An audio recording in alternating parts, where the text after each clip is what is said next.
What is up, everybody? Welcome to the Burndown YouTube channel. Figured I'd bring you along today. Again, some after hours, hour a day Pacer saga continues. It's been a little bit since we've been on the Pacer, but you'll notice my cushy split bench seat is out in the wild.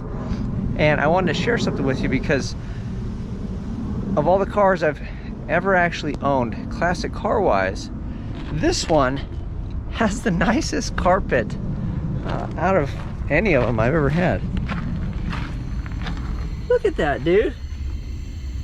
Like, usually these things are so worn out and beat up and ugly that you just rip it out, throw it in the garbage, and you start over. But this is, all I did was take the seat out and I blew it out with that a little bit of vacuum, and I was like, man, this thing is, honestly, it's too nice to just throw in the garbage can. I feel like it'd be a waste because this is a nice thick carpet. Yeah, you see I didn't vacuum it or nothing, so it'd be phenomenal. So I'm trying to save some money, and then it's all original. It fits really well. And the mission today was to cut a hole in the floor.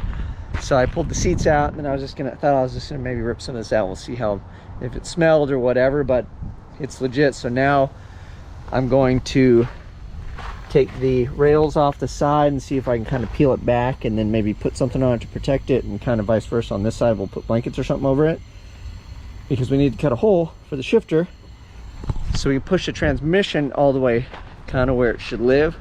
We'll estimate, and then I've got some material to start on a cross member. So today's goal is to not mess things up or hopefully catch any carpet on fire, and then make some sort of a hole, and then we'll get a look and see what we're up against as far as a transmission cross member goes.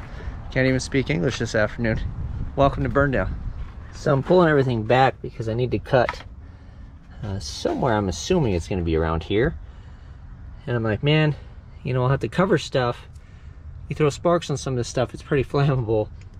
Well, I would say this is probably the best burning material in this whole car, and of course it happens to be like right where we're cutting.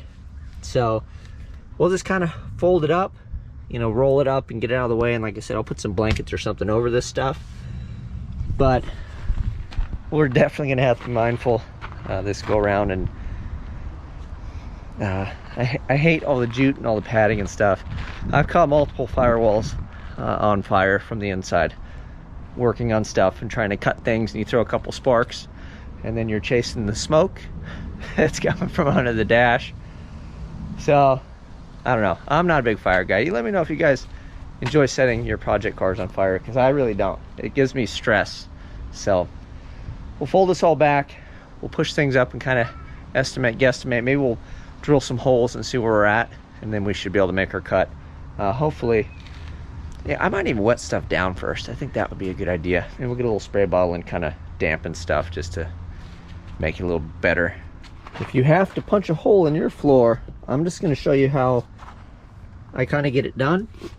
So first thing I did was jack it up until it was hitting the bottom, and then I laid underneath and I got me an eyeball of where it needed to be, and then a reference point. I used the corner of this because I would know this corner here is this corner here, so it's a pretty easy reference.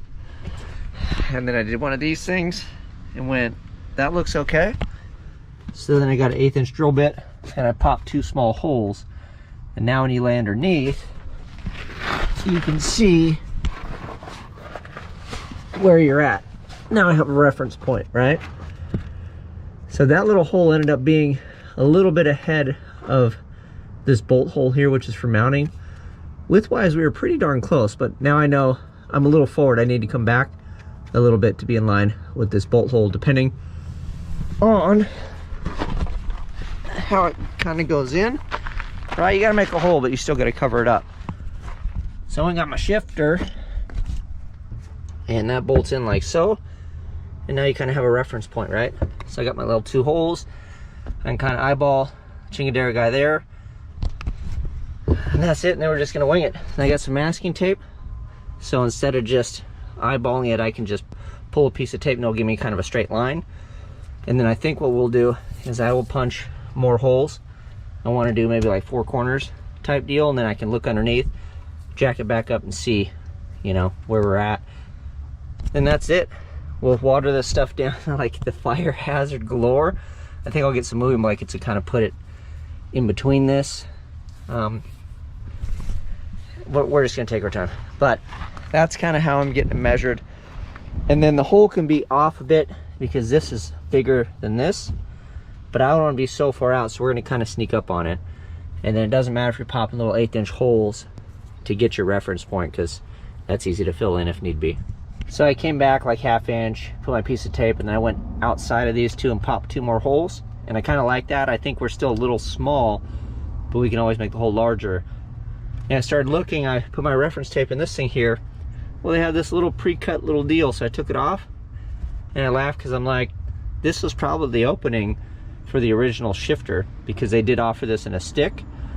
So how funny is that, that I think it's probably going to fit right within the old thing, which tells me our engine placement stuff's pretty dope. So I'm excited about that.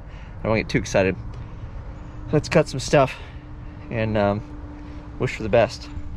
So I spurts down this stuff a little bit. We used my welding jacket on that side, and I basically sat in front of the sparks, but we cut it out, jacked it up. I would say that's a pretty damn good guess, right? So this, we'll have to take it off, but this is where the shifter mounts. Those are the 2 rear mounting points and then the 2 fronts. So maybe we'll open it up a bit so I have a bit of room, but I would say, I mean, for eyeballing it, I'd say we did pretty darn good. So I'll drop it back down. We will open her up just a bit more so I have some room, and then we will bring it up, make sure it fits, and then we can take this off, and then I can put the shifter on. Then we can kind of see what she looks like with a stick hanging out. I'm pretty excited about that, but I was gonna come on here and be like, look what I did, but I got lucky, man. Sometimes you get lucky, sometimes you don't, but you always want to go inboard a little bit of what you think, because you can always go bigger. You don't want to have to put material back or have some big old blanket covering the opening. So very happy with that. Let me massage her a bit. We'll stab a shifter on, jack it up. I'm cool. I'm excited, man. This is cool. Dun dun dun dun. Dun dun dun dun. Dun dun dun. Dun. Look at that. Sweet. Besides, my gasket's wasted. Awesome. Might have to go a little bigger. Oh.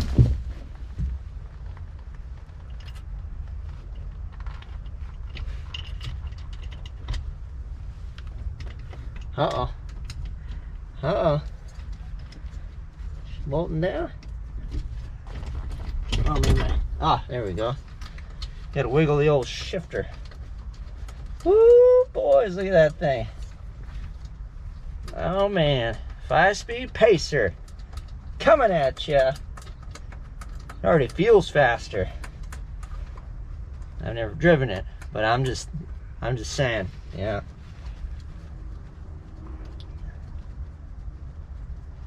Obviously, I don't think it'll sit all the way up here, but we'll just do one of these. Bada boom, bada bing. Man. Woo! Look at that big old tall shifter. Whoa, oh, oh, oh, oh. That is freaking cool. Too bad I didn't have a seat to pretend, but yeah, man, I think you know, if you're chilling, I think that's about the right location. Other than, you know, I think FabBot also makes a little shorty shifter guy, so worst case we can just, you know, because this is connected to that anyway, so that'll be cool. We can shorten her up so she's not so tall. But I thought the throw might be an issue with the dash because I thought stuff might be too close, but I think we nailed it, boys. I think we nailed it. So next on the agenda is gonna be this. Oh, which is funny too, because I had a mount for like my Power Glide, I think was older, like 400 or whatever, and it fit on here. So we're just gonna run that for a transmission mount. And then as you can see, we're pretty well in line with this. This is a bit of a thicker piece. So I think what we'll do is we'll just make some L brackets and then I'll bolt all the way through. So I'm kind of tentatively thinking first idea, right? And then we'll just go straight across and then I'll make a piece. I got some like 1.5 inch tube. So we'll go side to side, bolt it up to here, somehow figure that portion out, and then we'll just mount it off to that dude. And we should be good. And then also, I had a yoke on the shelf. So we're a little bit that way, we're still clear. We're pretty well centered. And then that brings us to this guy, which ended up being a Dana 35. So it's basically worthless. So we're gonna have to put a rear end in. Luckily though, this thing is so wide, I shouldn't have to cut anything down. This will accept an 8.8 out of a Ranger or an Explorer. So we'll see what kind of luck and things we can find. But I was gonna try to run this, but it's not gonna happen. Although, I want a disc brake or a drum brake rear end, not a disc, so we can keep the 14s and rock those for a little bit, and that'll save me money on wheels and tires. And I kind of like stock hubcaps. Let me know what you guys think.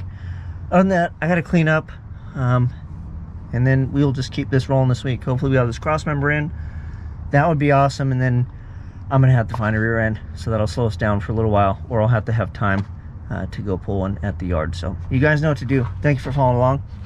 I'm out. You too, boy, if you with me, the police are gonna have to come and get me off your ass. That's how I'm going out. For the pump mother, they're showing out. When I'm in your neighborhood, you better duck, 'cause I spew this crazy ass. As I leave, believe I'm something. I'm coming straight out of call.